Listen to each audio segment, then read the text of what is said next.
Why do we work 8 hours a day? Every morning, millions of people begin work at almost the same time. They sit at desks, open laptops, enter factories, answer emails, and approximately 8 hours later, they are allowed to stop. But why 8 hours? Why not 6? Why not 10? Did scientists discover that the human brain performs perfectly for exactly 8 hours? Not at all. The 8-hour workday wasn't designed around human concentration. It was born from factories, protests, political battles, and a very convenient way of dividing the day. To understand it, we need to return to the Industrial Revolution. Before factories became dominant, work did not always follow one standardized schedule. Farmers worked according to daylight, seasons, weather, and the needs of their crops. Craftspeople often had more control over how they organized their time. Work could still be exhausting, but it wasn't always measured by a factory clock. Then industrialization changed everything.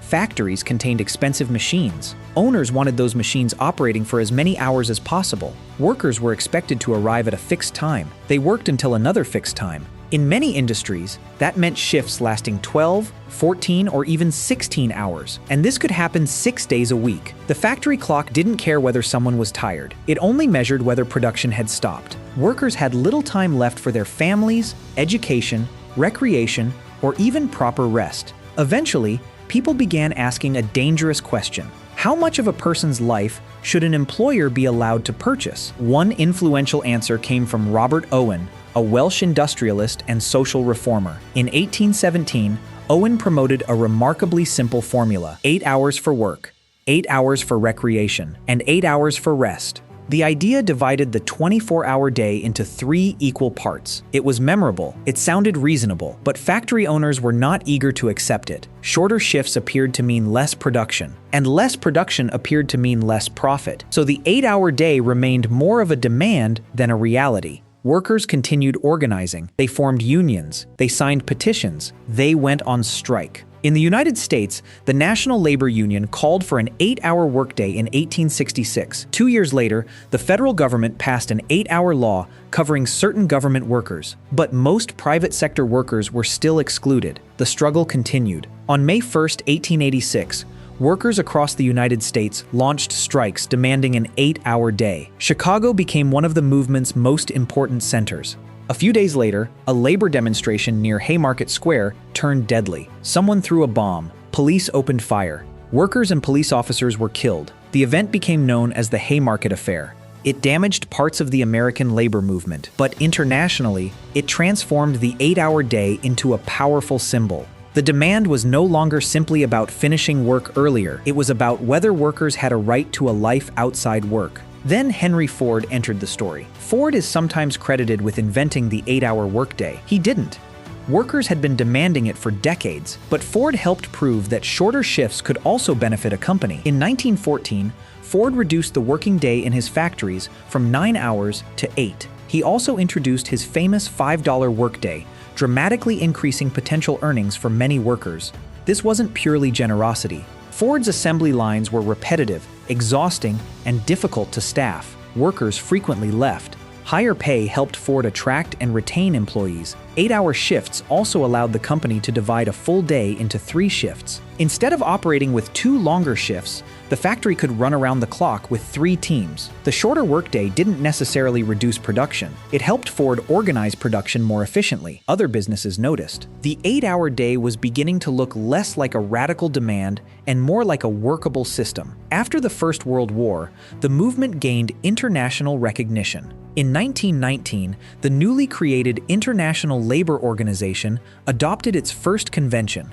It established the principle of 8 hours per day and 48 hours per week for industrial workers. That didn't instantly give every worker an 8-hour schedule. Different countries adopted the standard at different speeds. Many workers remained unprotected. Others regularly worked overtime, but 8 hours had become the international target. In the United States, another major change arrived with the Fair Labor Standards Act of 1938. The law created federal rules covering minimum wages, child labor, and overtime. The standard workweek was gradually reduced to 40 hours. Importantly, American federal law generally does not guarantee that every employee will stop after 8 hours each day. Instead, eligible workers must usually receive overtime pay after working more than 40 hours in a week. 5 days multiplied by 8 hours became the simplest way to remain within that limit. And so the 40-hour, 5-day working week became normal. But normal does not mean scientifically perfect. There is no universal law saying every person can produce 8 hours of high-quality work each day. A factory worker, teacher, surgeon, driver, and software developer perform completely different types of labor. Their physical and mental limits are different, yet many of them are still placed inside the same 8-hour container. Why? Because modern society is built around shared schedules. Schools, transport systems, childcare, shops, and offices all coordinate with one another. Companies need to know when workers will be available. Workers need to know when they will be paid. Once a schedule becomes common, everything else begins arranging itself around it. Changing that schedule becomes difficult. Even when technology changes the work itself, the 8-hour day was originally a dramatic reduction in working time. For someone working 14 hours in a dangerous factory, 8 hours represented freedom. Today, however, many jobs no longer depend on keeping a machine running continuously. Some depend on concentration, creativity, communication, or decision-making. In those jobs, being present for 8 hours does not guarantee 8 productive hours. A person can finish valuable work in 5 focused hours. Another person can remain at a desk for 9 hours while accomplishing very little. This has led some companies and governments to experiment with 6-hour days, flexible schedules, and 4-day work weeks.